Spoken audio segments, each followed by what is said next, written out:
ini saya ingin bercerita atau menyampaikan ada beberapa hal dalam hidup ini yang kita harus pelajari yang tidak pernah kita belajar selama kita di sekolah.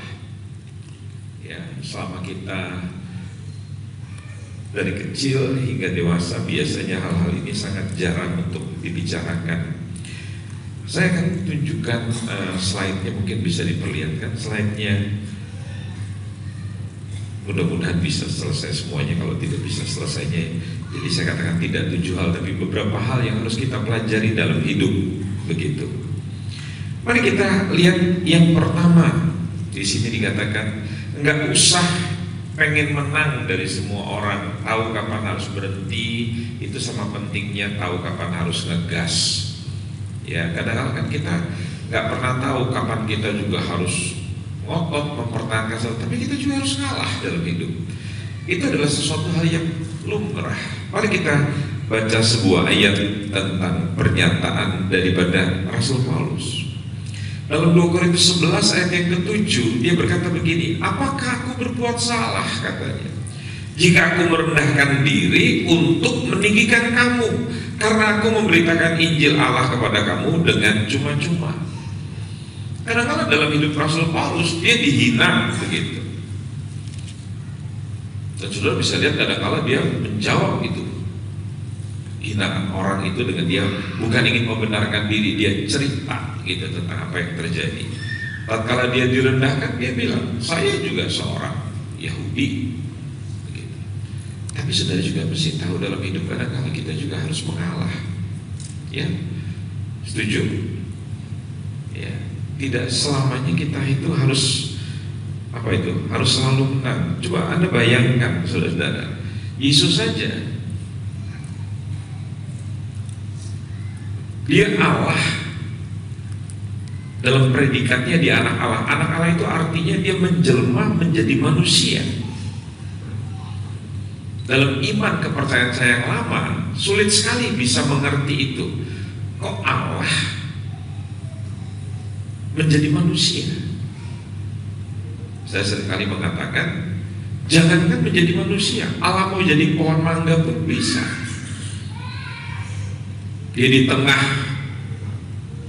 angin yang besar, di tengah badai yang luar biasa, di situ dia ada dan dia bisa bersuara. Itu kekuasaan Allah yang kita tidak bisa mengerti dan kita tidak bisa pahami dalam hidup. Tapi dalam keadaannya sebagai manusia, dikatakan dia bukan saja merendahkan dirinya sebagai manusia, tapi dia lebih rendah, katanya begitu, sehingga Bapaknya menempatkan dia di tempat yang paling tinggi. Jadi penting sekali saudara dalam hidup ini, Anda nggak perlu menang dengan semua orang. Sampai di dalam Injil Matius dia bilang begini, kalau Anda punya 1 talenta dan Anda nggak bisa mengembangkan, ya berikan talenta itu, uang itu kepada orang yang bisa mengembangkan. Dengarkan kalimat saya. Kalau saudara tidak bisa jadi nomor 1 di dalam gereja ini, dalam perusahaan saudara, di dalam pekerjaan saudara, jadilah orang yang nomor 2. Nggak bisa jadi orang nomor 2, ya jadi orang nomor 3, kan nggak ada masalah. Yang penting dalam hidup saudara bisa berkembang. Jangan sampai saudara punya sesuatu, sekalipun itu 1, jangan dipendam. Biarkan Tuhan mengembangkan melalui orang lain. Artinya apa? Saudara mengabdi kepada orang lain. Ada teman saya begitu, dia tadinya jadi orang nomor 2 di dalam sebuah gereja, tapi dia pikir begini, mendingan saya jadi orang nomor 1. Dan dia keluar dari perusahaannya, dia jadi orang nomor 1 di perusahaannya yang baru. Tapi puluhan tahun dia tetap mengelola sebuah pekerjaan yang sangat kecil sekali dibandingkan dulu dia di perusahaan yang besar itu. Dia jadi orang nomor 2 dan dia menjadi seorang pelaksana begitu. Jadi kadang-kadang orang harus mengerti gitu posisinya gitu. Tidak serta-merta kita menjadi orang yang nomor 2 itu lantas kedudukan kita itu jadi rendah gitu. Dalam sebuah toko bukan hanya seorang bos yang hebat, dan dia nggak bisa mengelola semuanya. Dia butuh para pembantu. Dan pemimpin yang baik mengatakan sukses saya itu dikarenakan ada banyak orang yang menolong saya. Bukan saya yang sukses, tapi tim yang bersama-sama dengan saya. Itu yang membuat perusahaan ini, pelayanan ini bisa maju. Nah, itu yang luar biasa. Setuju saudara? Kadang-kadang juga Anda lihat, tatkala Yesus ditangkap, ada muridnya yang bernama Petrus itu. Dia ambil pedang, dia kerat telinganya Malkus. Dan saudara bilang apa? Tuhan Yesus bilang apa? Apa kamu pikir aku gak sanggup mengalahkan mereka semua? Aku bisa panggil malaikat itu satu lagi dan menghancurkan mereka semua. Punya kemampuan, tapi dia lebih menunjukkan kerendahan hati. Coba saya tanya sama Pak Petrus, kalau Pak Petrus mampu membeli rumah yang besar di Gra Family ini misal saja, tapi Tuhan bilang, udahlah kamu tinggal di pertemuan kali. Sudah pertemuan di pinggir kali lagi. Dia mampu beli rumah 1000 meter, tapi Tuhan bilang cukuplah kamu berdua saja kan sekarang. Rumahmu 120 meter, bangunannya cuma cukup 70. Padahal dia punya kesanggupan, saudara.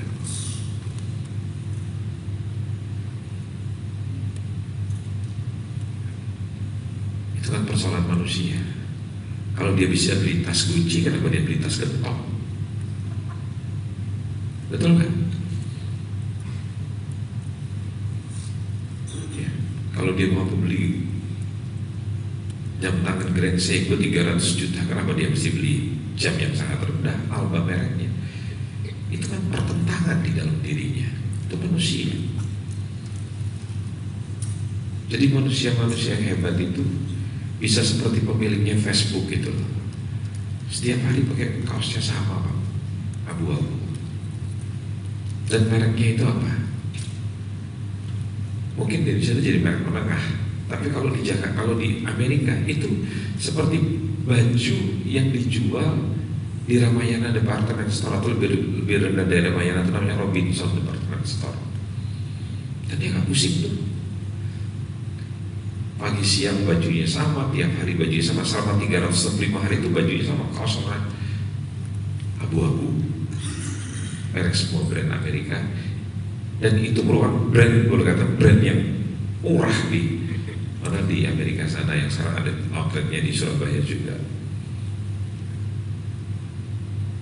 Hidup itu kan bukan untuk mengimpresi orang gitu loh. Hidup itu yang terpenting bagaimana kita punya dampak buat orang lain. Setuju kan? Ya, yang kedua, hal yang kedua, apa yang harus kita pelajari dalam hidup ini? Kita tunggu slide-nya. Jangan mengejar hal-hal yang tidak dibawa mati sampai kamu hidupnya jadi setengah mati. Ya. Nah itu pemiliknya Facebook.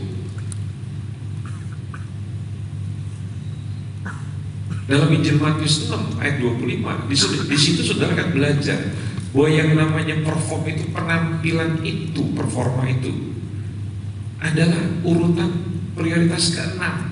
Yang pertama itu Tuhan, ayat 33 Matius 6. Yang kedua itu adalah dikatakan hidup lebih penting daripada makanan. Hidup itu diambil dari kata, dalam bahasa aslinya diterjemahkan hubungan dengan orang terdekat. Jauh lebih penting Pak Petrus punya hubungan yang baik dengan istrinya, dengan kedua putrinya, dengan menantunya, dengan besannya, dengan adik-adiknya, dengan mamanya, dibandingkan dia pusing mau pakai batik apa, keris atau cuma yang biasa, celurit. Bisa nangkep nggak, saudara? Yang penting bajunya nyaman, nggak perlu merek. Karena kan merek di sini di dalam, nggak ada orang bisa lihat. Kalau ada di sini kan kecil. Anda pakai jam tangan mewah kan ditutupin begini kan nggak kelihatan. Kalau tangan pakai tangan panjang. Setuju? hal yang paling hakiki, hal yang paling penting, yang paling esensial, itu yang harus saudara pikirkan. Jangan mengejar hal-hal yang tidak dibawa mati. Kalau saudara punya SPBU, punya pompa bensin, waktu saudara mati, pompa bensinnya saudara bawa kan? Nggak saudara bawa kan? Makanya Paulus bisa bilang begini, orang mengatakan aku miskin, tapi aku memperkaya banyak orang. Kalau saya bicara di parlemen, waktu itu saya bicara di depan Hakim Agung, di Mahkamah Agung. Kalau saya bicara di Mabes TNI di 3 angkatan, levelnya itu kolonel sampai para jenderal bintang 3 yang paling tinggi. Masuk biasanya ikut seminar saya. Bapak Ibu tahu nggak? Saya bilang apa? Banyak kita, kalau seorang nabinya Tuhan, hambanya Tuhan itu dia mengatakan, orang mengatakan saya miskin tapi saya memperkaya banyak orang. Kalau kita beda, kita kaya bikin miskin banyak orang. Kayaknya penting banget gitu kita mengimpresi banyak orang, itu memberi kesan banyak orang. Doa saya ini luar biasa gitu. Yuk, yang ketiga, pelajaran yang ketiga, salah satu cara terbodoh, yuk gambarnya, untuk menggunakan uang adalah dengan coba menghabiskannya untuk menunjukkan kalau kita punya banyak uang. Jadi untuk mengimpresi orang gitu. Saya pernah lihat ada seorang dihina begitu di sebuah toko gitu loh Pak, karena dia melihat penampilannya itu sangat tidak mengesankan. Jadi apa itu, SPG-nya itu memandang dia dengan sebelah mata. Nah ini sungguh terjadi saudara. Jadi waktu itu saya pergi dengan beberapa teman, dan teman saya ini adalah anak seorang konglomerat di Jakarta. Dan dia masuk di toko pada zaman itu. Toko-toko mewah di Jakarta itu kan tidak banyak seperti sekarang. Dia masuk di sebuah butik dan dia bilang, ini sepatu berapa harganya?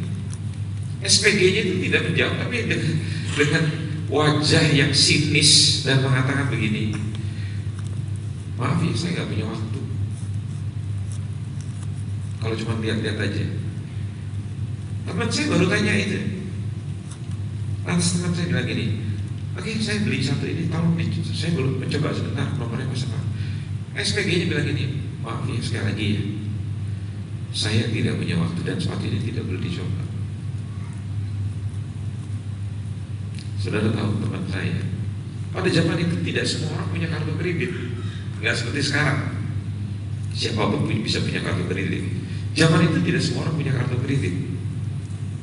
Dan saudara tahu, teman saya beli hanya karena ingin memberi kesan pada orang yang kurang ajar itu. Dan dia bilang begini, dia panggil teman-temannya, dia tanya, lu nomor berapa, lu nomor berapa, nomor berapa.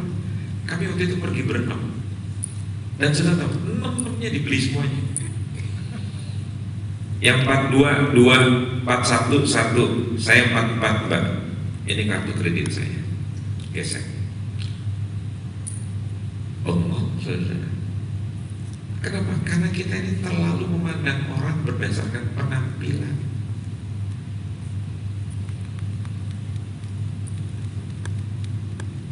Saudara tahu di Surabaya ini, perempuan itu kalau nggak punya sesuatu yang berbobot, selalu bersembunyi di balik make up-nya yang luar biasa. Betul kan? Bedaknya yang tebel, alisnya dicukur, terus digambar pakai spidol sebelah Gunung Arjuna, sebelah Gunung Semeru. Dan biasanya pria-pria suka tertarik melihat perempuan yang seperti begitu. Dan begitu kepalanya di stetoskop, bunyinya begini, tulali, tulali. Jaringan yang Anda tuju belum terpasang. Kita tertipu dengan kecantikan fisik, tetapi di dalamnya kosong. Sudah pernah dengar kesaksian daripada pemilik Facebook? Dia bilang apa? Dan kalau orang membuli dia, menghina dia, kok punya istri? Dia ini orang bule, Tapi cari istri orang Chinese, dan kata banyak orang bukan jelek, elek. Kalau istilah orang Jawa itu bukan elek, itu elek. Tapi dijawab sama pemilik Facebook, perempuan yang sering kali dihina itu buat saya cantik, cocok. Dan dialah yang menghantarkan hidup saya jadi orang yang seperti hari ini. Bukan masalah cantiknya. Ini kabar baiknya buat perempuan-perempuan yang jelek yang hadir pada pagi hari ini. Kasih tahu sama perempuan jelek sebelahnya ini hiburan buat kamu. Kalaupun wajah Anda jelek tapi ininya berisi, itu nilai jualnya tinggi. Setuju tidak? Tapi kalau cantik ininya nggak ada, itu nggak kepake. Apalagi sudah jelek, ininya nggak ada. Itu namanya bencana alam.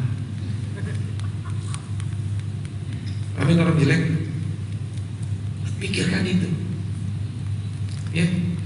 Jadi jangan gunakan uang untuk menunjukkan bahwa kita itu punya banyak uang. Saya malah menilai teman saya yang suka gini-gini ini, itu orang yang punya gambar diri yang tidak benar. Karena orang kalau citra dirinya bagus, dia nggak perlu. Makanya Pak Luhut Jenderal itu, menteri itu mengatakan begini pada saya, pendeta tahu presiden kita itu adalah orang yang sudah selesai dengan dirinya. Dia nggak merasa terhina memakai baju yang dia bilang saya hafal banget harganya Pak Andreas, nggak lebih dari 200.000. Dan pada waktu itu saya tebak mereknya, dia bilang iya itu dia mereknya.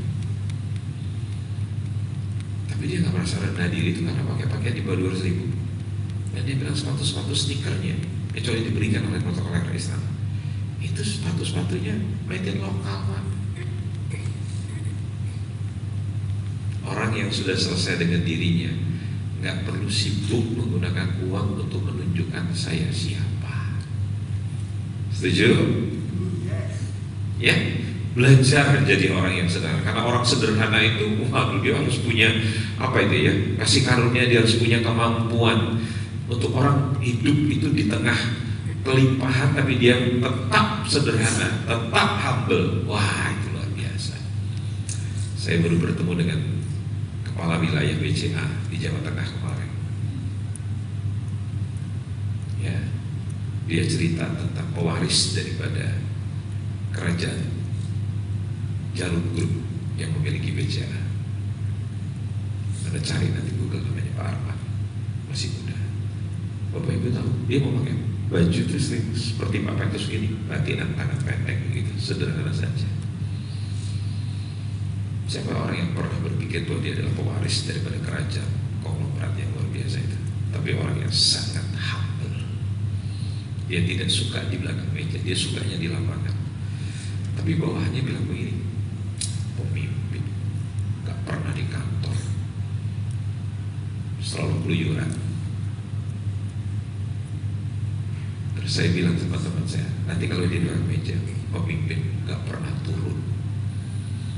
Jadi bagaimanapun pemimpin itu akan selalu salah. Nah kan enggak. Kalau pemimpinnya gemuk kayak tadi salah satu pemimpin pujian itu dibilang kurang puasa. Tapi kalau pemimpin pujian seperti yang tadi, yang satu yang mau lagu mau firman itu kurus begitu, itu kurang doa. Karena kurang diberkati Tuhan. Saya mau kasih tahu saudara, kalau saudara hidup hanya sibuk, baperan gitu mikirin orang lain, lama-lama namamu bukan Stella lagi, tapi Stegi. Tahu Stegi, setengah gila. Stres hidup saudara. Pelajaran yang keempat, Anda harus belajar, jangan merasa bersalah untuk memutuskan hubungan atau memasang jarak dengan orang yang juga tidak merasa berbuat salah, tidak merasa bersalah saat melukai atau merusak dirimu. Anda harus belajar Bapak Ibu, di dalam hidup ini ada orang-orang yang seperti begini. Mana tuh ayatnya? Dalam kitab Amsal kalau tidak salah.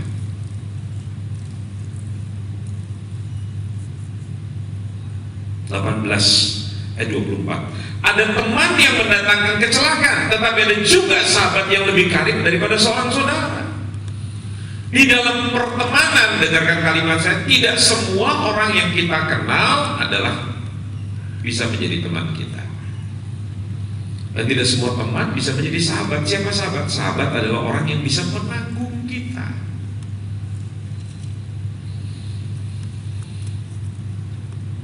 Kalau saya adalah sahabatnya Pak Petrus, sekalipun dia punya kelemahan yang dicibir, dihina oleh banyak orang, saya tetap akan menerima dia, memaklumi dia. Sementara orang mempergunjingkan dia, buat saya dia adalah teman saya, itu jauh lebih penting. Anda jadi istri, Anda jadi suami, kan tidak semua yang baik yang Anda lihat dalam pasangan Anda, betul kan? Tapi kan Anda bertahan, Anda bisa tetap sekarang bisa punya reputasi pernikahan 48 tahun, 50 tahun. Itu bukan berarti Anda melihat pasangan Anda itu semuanya 100% baik. Ingat, di balik wanita cantik, kalau dia buang gas pasti bau. Setuju? Laki-laki yang kelihatannya begitu luar biasa gantengnya, tidur bisa mengorok. Ada istri yang marah pada suaminya, kamu tidur kayak babi. Bayangkan, istri bilang suaminya tidur kayak babi.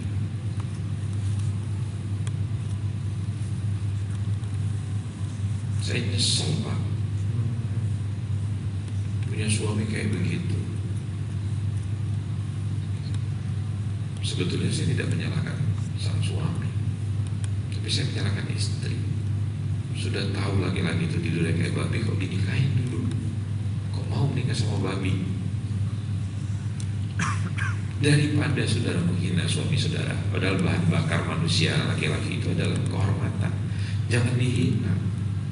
Tapi saudara mempelajari secara psikologi, secara karakteristik, orang-orang itu punya arti Pak. Kalau dia tidur, orangnya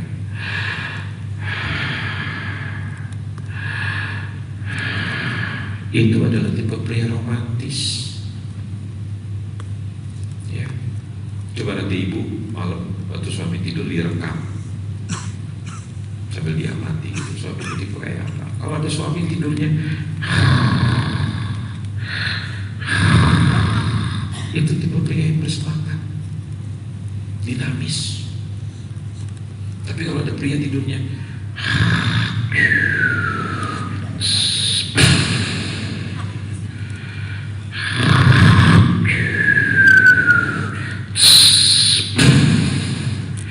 itu tipe pria yang kreatif. Bayangin, tidur aja ada banyak inovasi. Jadi begitu bangun Anda puji suami Anda, baru tahu loh Pak waktu ternyata orangnya kreatif. Tidur aja kreatif banget, bunyinya banyak. Jangan dihina. Karena suami makin dihargai, dia semakin percaya diri. Semakin direndahkan, semakin dihina, dia makin gak percaya diri. Dan itu berpengaruh kepada kemajuan hidupnya. Ingat, yang membuat suami terkenal di pintu gerbang kota itu adalah istri. Istri harus menjadi supporter utama bagi seorang suami. Ya. Jadi kalau ada orang yang kira-kira kerjanya menghina saudara, merendahkan saudara, ya saudara mesti jaga jarak. Saya suka katakan, jangan taruh di ring 1 hidup saudara. Nanti saudara stres. Keluarkan dia di ring 2, ring 3, ring 4. Semakin jauh semakin baik. Nggak perlu sering berhubungan dengan orang-orang seperti begini. Nggak semua orang dalam hidup ini harus masuk dalam ring 1 saudara, harus tahu tentang kehidupan saudara. Karena Anda harus punya privacy. Nah kalau Anda nggak punya ilmu-ilmu seperti begini, nggak heran Anda akan stres. Sampai ada orang yang mempublikasikan semua masalah hatinya itu di ruang-ruang medsos Pak. Di Facebook itu, gue jengkel, mangkel aku. Tak kira dewa jebule setan. Kalaupun itu perasaan saudara, jangan ditaruh di media sosial, sehingga itu membuka front untuk orang bisa menghina saudara. sharing pada orang yang saudara percaya, yang bisa menanggung beban saudara. Itu yang paling penting. Seringkali kesusahan kita itu diakibatkan karena kita tidak pandai memilih teman. Mana teman yang baik, mana teman yang tidak baik. Kita dibayar mahal, makan di restoran yang terkenal di kota ini, tapi dia menceritakan sampah tentang orang lain. Buat apa saudara dibayar mahal tapi itu merusak hati saudara? Berbahagialah orang yang tidak duduk dalam kumpulan pencemooh, kata Mazmur 1 ayat yang pertama. Jadi dalam hidup ini hati-hati, jangan terbiasa kumpul dengan pencemooh. Kalau teman-teman saya para motivator sukses itu mengatakan, kamu ingin sukses, kumpullah dengan orang yang sukses. Jangan kumpul dengan pecundang, jangan kumpul dengan orang yang negatif, begitu. Itu penting sekali. Ya. Dan yang kelima pada pagi hari ini, dalam perjalananmu bertumbuh lebih baik, akan ada orang-orang yang harus kamu kecewakan, yaitu mereka yang lebih memikirkan dirinya sendiri dan gak peduli apakah kamu jadi lebih baik atau tidak jadi baik. Anda gak perlu kaget dalam hidup ini. Ada orang-orang yang perlu Anda kecewakan, dan dia berkata, gue kecewa sama lu. Tidak semua orang akan setuju dengan saudara. Itu yang harus saudara pahami. Saya tadi ngomong sama Pak Petrus,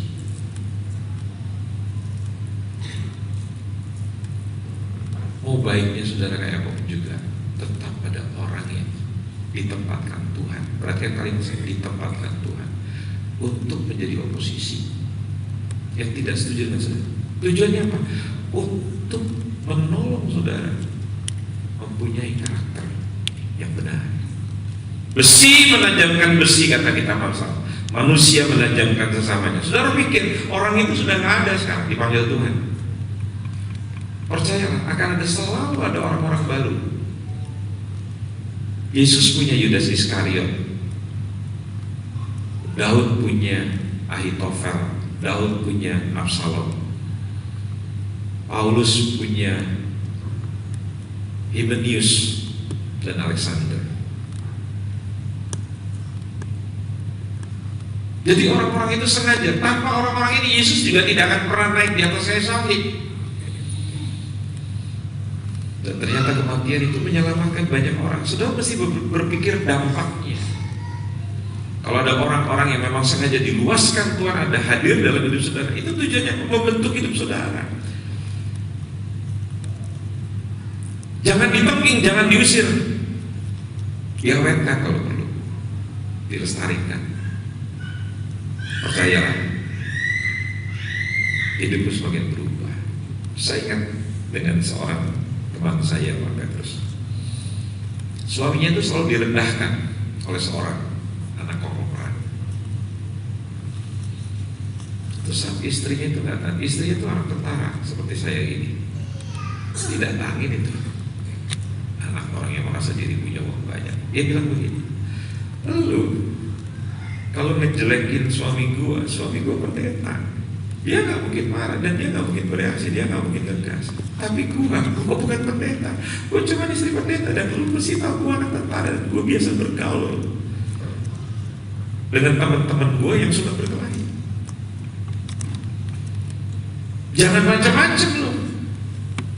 Sudah tahu anak konglomerat ini bilang apa?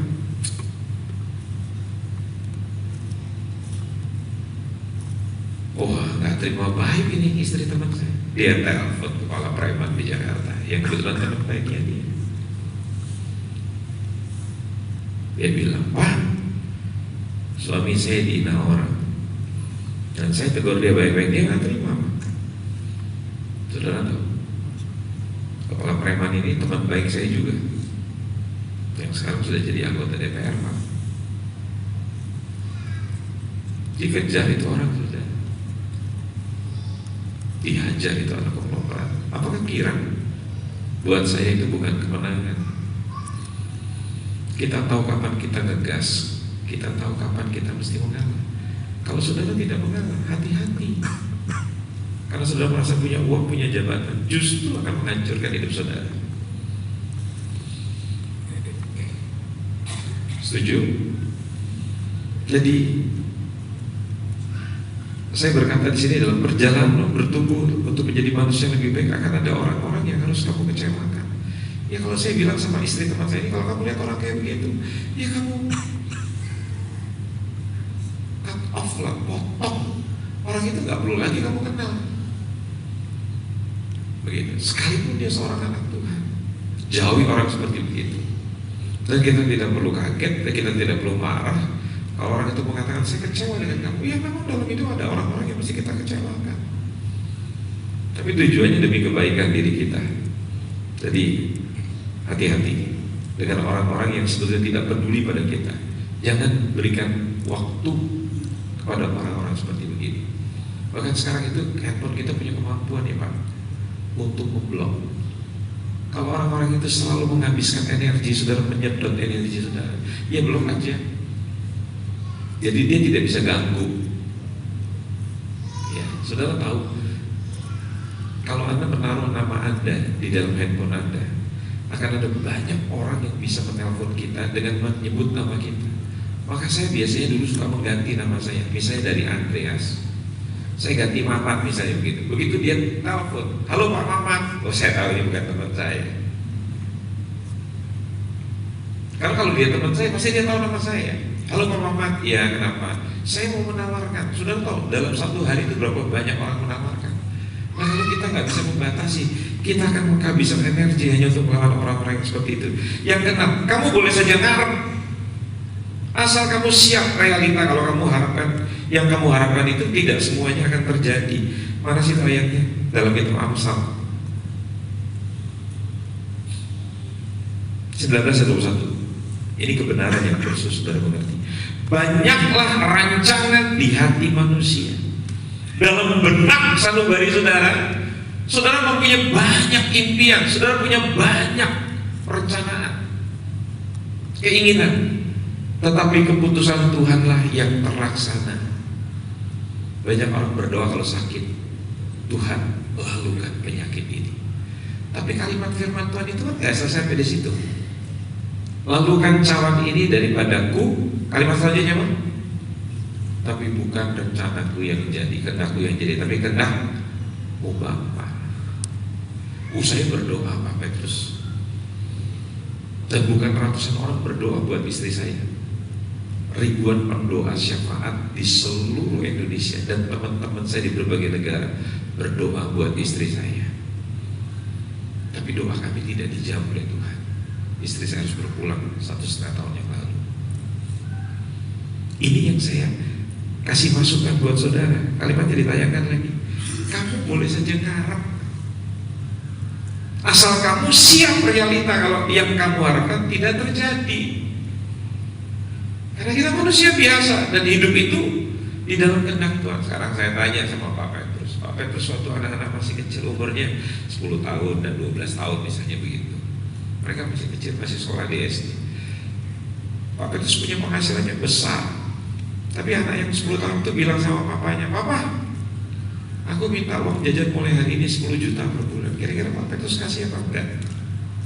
Enggak. Bukan Pak Petrus tidak punya kemampuan, dia bisa kasih 10 juta per bulan, namun gajinya di atas 100 juta waktu dia bekerja. Ini contoh. Bisa dia berikan itu. Tapi dia lihat anaknya buat apa uang 10 juta, dan buat dia tidak akan punya kemampuan untuk mengelola itu uang.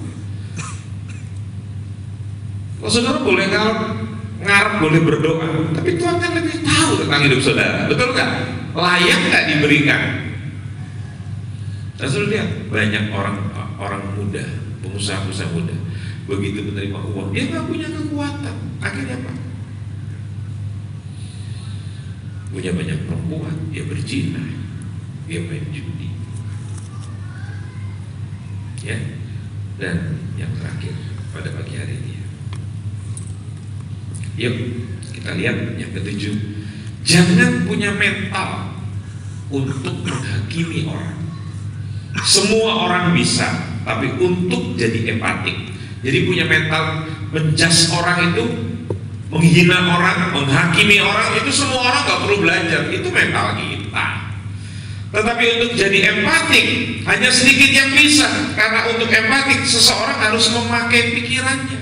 Jadi dalam arti kata begini, orang yang suka menjas orang itu pikirannya nggak ada.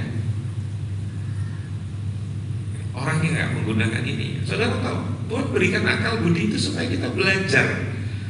Hidup itu mengedepankan rasional ketimbang perasaan gitu. Nangkep ya? Makanya teman saya Pak Petrus itu luar biasa. Dia kalau udah lagi emosi, dia melihat anak didiknya ada yang tidak benar, tidak langsung loh, padahal dia memimpin sebuah lembaga pendidikan yang apa itu namanya, peserta-peserta didiknya itu tidak pulang ke rumah tapi ada di dalam itu, jadi semacam boarding school begitu. Bapak Ibu tahu, sebagai seorang pendidik itu nggak gampang menghadapi anak-anak remaja yang kadang-kadang tingkahnya itu, tapi setiap dia dibuat jengkel, tidak serta-merta dia langsung menjas gitu. Dia tahu emosinya lagi di depan, kepalanya lagi di belakang, akal sehatnya lagi di belakang, jadi dia nggak bisa objektif. Saudara, apa yang dilakukan? Dia tunjukkan pada saya, Pak, di kamar saya ini ada bak, Pak. Bukan batang gitu, tapi bak yang dia buat untuk dia berendam, dan airnya itu dia sudah simpan bukan berhari-hari, berminggu-minggu, tapi berulang itu air dari pegunungan, Pak. Memang untuk daerah itu daerah dingin, Bapak Ibu tahu, di situ dia berendam. Bukan pakai air panas ya, pakai air dingin, Pak. Tujuannya Pak, menurunkan suhu kepalanya itu. Selesai dia langsung dia tidur, Pak. Besok pagi bangun, habis dia berdoa, dia panggil anak yang bikin gara-gara itu. Dia bilang, tahu Pak Andreas, kepala saya sudah di depan, akal saya di depan, emosi saya di belakang. Jadi saya bisa bicara dengan lebih rasional. Wow, keren. Keren nggak saudara? Mau belajar seperti begitu nggak? Ya, bapak saya orang Jawa Timur, kalau marah, korminggu selalu ada ibuannya. Kata-kata yang kasar. Ibu saya orang dari Ambon. Wih, kalau mantu orang alam beda cium si rambut satu kali dan banting mesin mati. Itu saya punya mama. Gak pernah berkata yang lembut. Dan begitu saya jadi orang percaya tahun 79, gak bisa aja saya jadi orang lembut otomatis. Yang ada saya juga jadi lembut, jadi setan.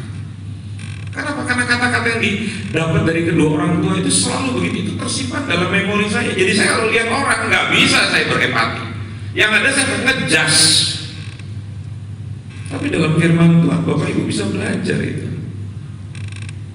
Roma 12 ayat 15 bilang begini, bersukacitalah dengan orang yang bersukacita dan menangislah dengan orang yang menangis. Dan selanjutnya hendaklah kamu sehati sepikir dalam hidupmu bersama.